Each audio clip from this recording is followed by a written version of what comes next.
to infinity and beyond.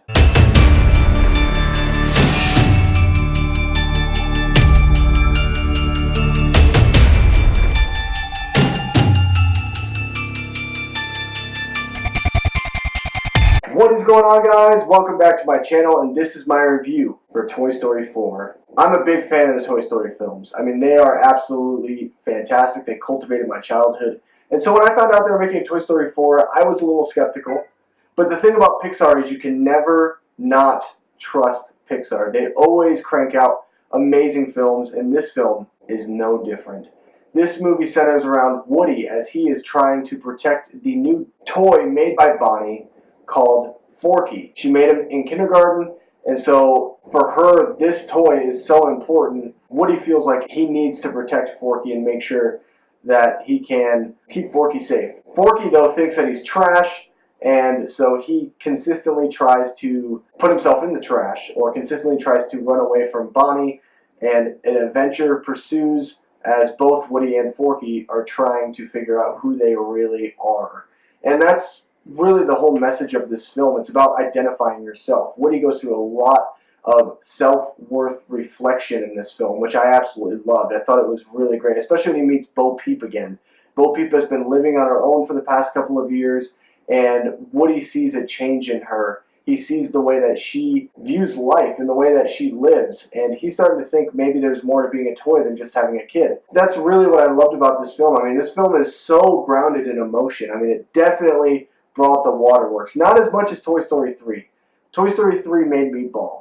This movie, I had some tears running down my face at the end of it. I swelled up a lot, and it's just such a beautiful way to end this franchise, if it truly is the ending. You never know with Pixar sometimes, but I was very satisfied walking out of this film. I loved it. I absolutely loved it. I adored it. I thought it was the funniest Toy Story film yet. The new characters introduced are amazing. Duke Kaboom.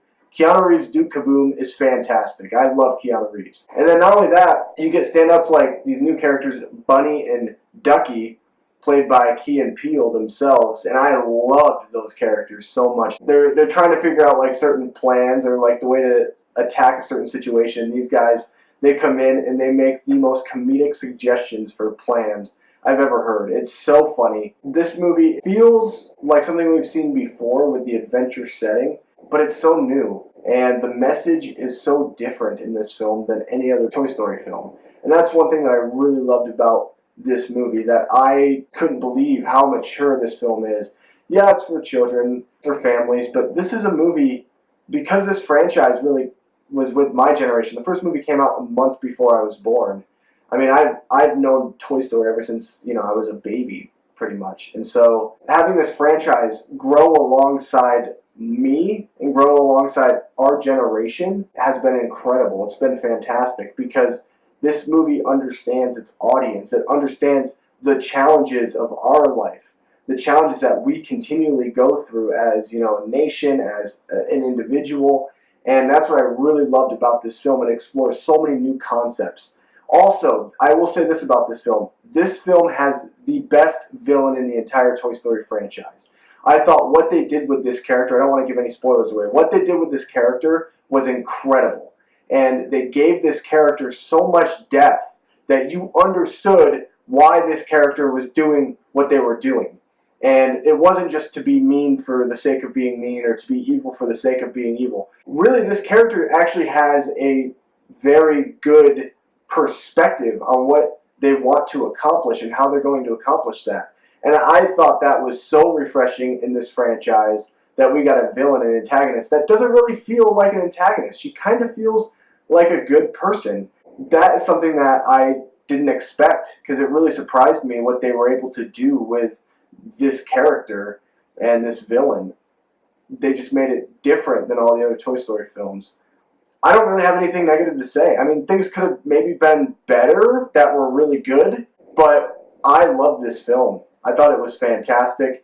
I would not be surprised if this movie ends up in my top 10 of the year. I think it definitely merits that. Don't be surprised if this movie ends up in my top 10. If it ends up in the high part of my top 10 too, I'm talking like top 5 of the year. I just thought this movie was fantastic, and you should definitely go out and check out Toy Story 4 if you have not had the chance. because it will definitely deliver on some of its promises. Also, make sure you bring some tissues because it could really get the waterworks going. Now, it's not like Toy Story 3. Toy Story 3 was way more emotional. It hit me on a harder basis. But this film, it really got to me, and I was choked up at the end. And Pixar, you did it again. You always do it. Pixar just keeps getting better and better every single movie. Anyway, guys, what did you think of Toy Story 4? Let me know your thoughts down below in the comment section. Make sure you guys like this video. Subscribe to my channel for more content just like this. I will be posting up a complete Toy Story ranking video coming next week, as well as a Child's Play ranking of all 4 Child's Play films, all 4 Toy Story films, and you'll get to see where Toy Story 4 lines up within the Toy Story franchise for me. Anyway, guys, I'll see you in my next video. Goodbye.